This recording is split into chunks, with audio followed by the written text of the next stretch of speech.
Hi అండి. ఈరోజు నేను చేయబోయేది వంకాయ జీడిపప్పుతో గ్రేవీ కర్రీ. ఇది చాలా టేస్టీగా ఉంటుంది. పార్టీలకి దానికి చాలా బాగుంటుంది, గెస్ట్లు వచ్చినప్పుడు. దీనికి ముందుగా నేను 1/2 కేజీ వంకాయలు తీసుకున్నాను. 1/2 కేజీ వంకాయలకి ఒక చిన్న కప్పు జీడిపప్పు, 1 స్పూన్ గసగసాలు మెయిన్ ఇంగ్రీడియంట్స్. ముందు వంకాయలను కడిగి ఆరబెట్టుకుని తర్వాత దాన్ని 4 ముక్కలుగా 4 కట్ చేసి 4 పార్ట్ల కింద నూనెలో డీప్ ఫ్రై చేయాలి. ఫస్టే కడిగేసుకుని ఆరబెట్టేసుకోవాలి వంకాయలు. ఆ నూనె ఆయిల్ మనం మరుగుతున్నప్పుడే వంకాయలు అప్పటికప్పుడు కట్ చేసుకుని 4 పక్షాలుగా వేసుకుని ఫ్రై చేసుకోవాలి.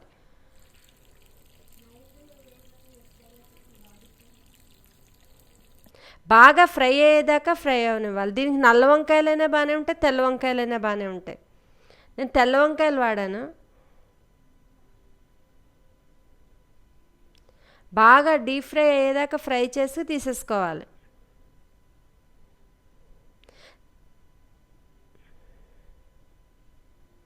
మీడియం ఫ్లేమ్లో పెట్టి ఫ్రై చేసుకోండి. హైలో పెడితే మాడిపోతాయి, లోపల ఉడకో.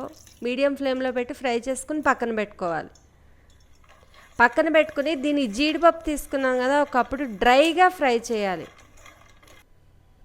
డ్రైగా కొద్దిగా ఫ్రై అయ్యాక అప్పుడు మనం చిన్న ఎండు కొబ్బరి ముక్కని సన్నగా కట్ చేసుకుని వేయించుకోవాలి. ముందర జీడిపప్పు సగం వేగాక అప్పుడు ఎండు కొబ్బరి వేసుకోవాలి.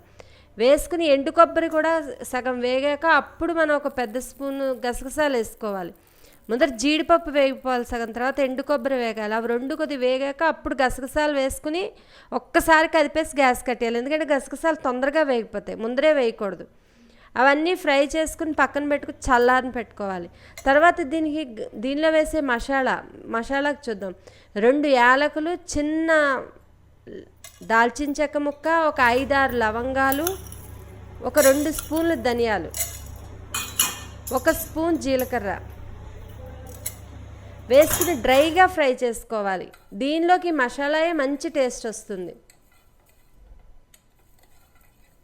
డ్రైగానే ఫ్రై చేసుకోవాలి. ఇవన్నీ వేసుకుని కొద్దిగా ఎర్రగా అయ్యేదాకా ఫ్రై చేసుకోండి. మరి మాడనివ్వద్దు దాన్ని. కొద్దిగా ఎర్రగా అయ్యేదాకా ఫ్రై చేసుకోవాలి. ఫ్రై చేసుకుని అవి చల్లారాక మనం బ్లెండర్లో వేసుకుని బాగా మెత్తగా పొడి చేసుకుని పక్కన పెట్టుకోవాలి. దాన్ని విడిగా పొడి చేసుకు పెట్టుకోవాలి పక్కన. తర్వాత మనం జీడిపప్పు, కొబ్బరి, గసగసాలు వేయించాం కూడా, అది వేరుగా వేసుకుని పేస్ట్ చేసుకోవాలి మెత్తగా. మనం జీడిపప్పు ఫ్రై చేయడం వల్ల మంచి ఫ్లేవర్ వస్తుంది, తొందరగా మీకు మెత్తగా అవుతుంది పేస్ట్. తర్వాత మనం ఇప్పుడు గ్యాస్ మీద ఒక ఫ్రైయింగ్ ప్యాన్ పెట్టుకుని ఒక 4 స్పూన్ల ఆయిల్ వేసుకుని 1 స్పూను ఆవాలు, 1 స్పూన్ జీలకర్ర, 2 ఎండుమిరపకాయ ముక్కలు వేసుకుని ఫ్రై చేసుకోవాలి. అవి కొద్దిగా ఫ్రై అయ్యాక 4-5 పచ్చిమిర్చి పొడవుగా తరుక్కుని వేసుకోవాలి. దాంట్లో 1 ఉల్లిపాయ కూడా సన్నగా తరిగి వేసుకుని అన్నీ కొద్దిగా ఎర్రగా అయ్యేదాకా ఫ్రై చేసుకోవాలి. అవి ఎర్రగా ఫ్రై అయ్యాక మనం ఒక 1/2 స్పూన్ పసుపు వేసుకోండి. ఆయిల్లోనే వేసేసుకుంటే మీకు పచ్చివాసన పోతుంది. పసుపు వేసుకుని కొద్దిగా ఫ్రై అయ్యాక 1 స్పూన్ అల్లం వెల్లుల్లి పేస్ట్ వేసుకోవాలి. వేసుకుని ఇవన్నీ కొద్దిగా బాగా ఎర్రగా ఫ్రై అయ్యేదాకా చేసుకోవాలి. అల్లం వెల్లుల్లి పేస్ట్ పచ్చివాసన పోవాలి. అవి పచ్చివాసన పోయి అన్నీ ఫ్రై అయ్యాక 1 టమాటా సన్నగా తరుక్కు వేసుకోవాలి. 1 టమాటా చాలు. ఉల్లిపాయలు అవన్నీ వేగాక వేయండి. టమాటా కూడా మెత్తగా అయ్యాక అప్పుడు మనం ఒక 2-3 స్పూన్లు కారం వేసుకోవాలి. కారం ఈ కూరకి ఎక్కువే పడుతుంది, స్పైసీగా ఉంటేనే బాగుంటుంది. నేను 2-3 స్పూన్లు వేసుకున్నాను, మీకు ఇంకా ఎక్కువ కావాలంటే వేసుకోండి.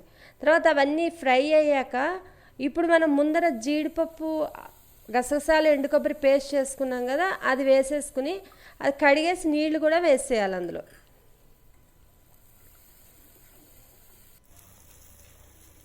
వేసుకుని కొద్దిగా ఫ్రై అవనివ్వండి దాన్ని.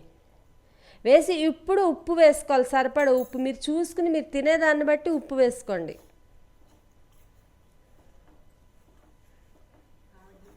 వేసి మొత్తం మిక్స్ చేసేయాలి.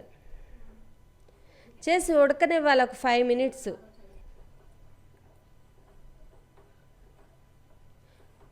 అది కదుపుతూ ఉండాలి, అడుగంటిపోతుంది కదా, కదుపుతూ ఉండాలి.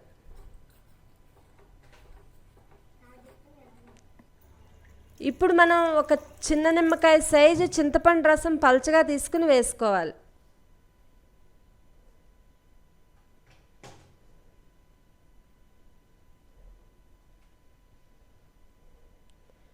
వేసుకుని మనం ముందర పౌడర్ చేసుకున్నాం కదా, ధనియాలు జీలకర్ర అవన్నీ ఫ్రై చేసుకుని ఆ పౌడర్ ఇప్పుడు వేసేయండి. మీకు కారం ఎక్కువ తింటే ఇంకొద్ది కారం వేసుకోండి, కూర స్పైసీగా ఉంటేనే బాగుంటుంది. ఇప్పుడు కొద్దిగా షుగర్ ఎందుకంటే దానివల్ల తీపి రాదు కానీ బ్యాలెన్స్ చేస్తుంది అన్ని టేస్ట్ని. షుగర్ కొద్దిగా వేసుకుని ఇప్పుడు మనం డీప్ ఫ్రై చేసి పెట్టుకున్నాం కదా వంకాయలు, అవి వేసుకుని బాగా మూత పెట్టి ఉడకనివ్వాలి. ఆ వంకాయ అంతా ఉప్పు మసాలా అంతా పీల్చుకోవాలి. ఆ వంకాయలు వేసి ఒక్కసారి కలిపేసి దాన్ని మొత్తాన్ని మూత పెట్టేయండి. ఒక 5 minutes మూత పెడితే అవి ఆయిల్ తేలిపోతుంది పైకి.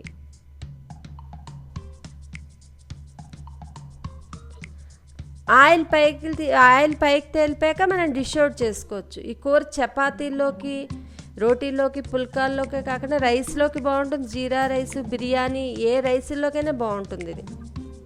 వంకాయకి ఏ కాంబినేషన్ అయినా బాగుంటుంది. జీడిపప్పుతో ఒకసారి ట్రై చేయండి, చాలా బాగుంటుంది. అన్నిట్లోకి బాగుంటుంది కూర. Thank you for watching. Please subscribe my channel.